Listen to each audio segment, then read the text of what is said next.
도널드 트럼프 미국 대통령이 세계무역기구 WTO의 개도국 지위 규정을 바꿔야 한다고 주장했습니다.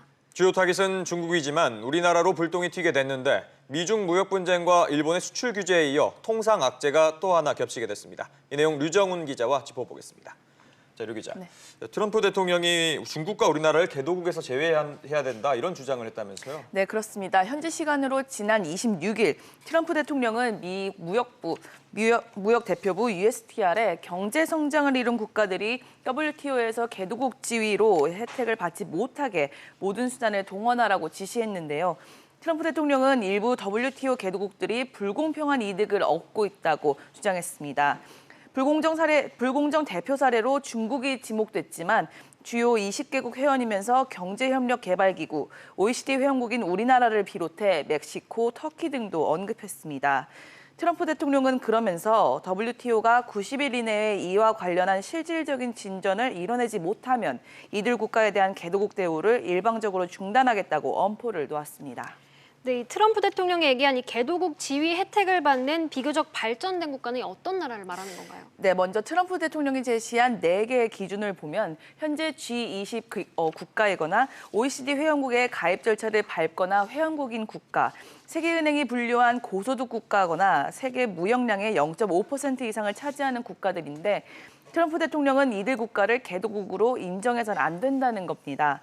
한국의 경우 4가지 기준에 모두 포함이 되는데요. 현재로선 미국이 주장하는 대로 WTO의 개도국 지위를 결정하는 방법을 변경하거나 개도국을 세분화하는 방식이 도입되기는 어렵습니다.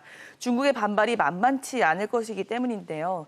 다만 트럼프 대통령이 나서서 문제 제기를 한 만큼 개도국 지위 인정과 관련한 논의는 진행될 것으로 보입니다. 네, 그렇다면 개도국 지위가 상실될 경우에는 우리나라는 어떤 영향을 미치게 되는 겁니까? 네, WTO는 개도국의 참여를 유도하기 위해서 개도국에 대한 특별 대우를 시행하고 있습니다.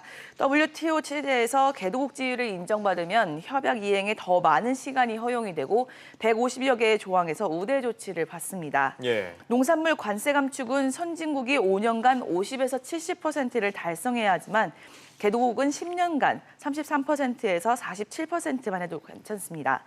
특별 품목 제도도 있는데 할당량 내에서는 관세를 덜 내거나 아예 면제도 주장할 수 있습니다. 한국의 경우 농업보조금도 연간 1조 4,900억 원을 쓸 수 있습니다. 그러나 개도국 지위를 포기하면 현재 513%라는 높은 관세율의 쌀 등 핵심 농산물의 고율 관세가 크게 줄어들 수밖에 없고 농업보조금도 감축 대상이 됩니다.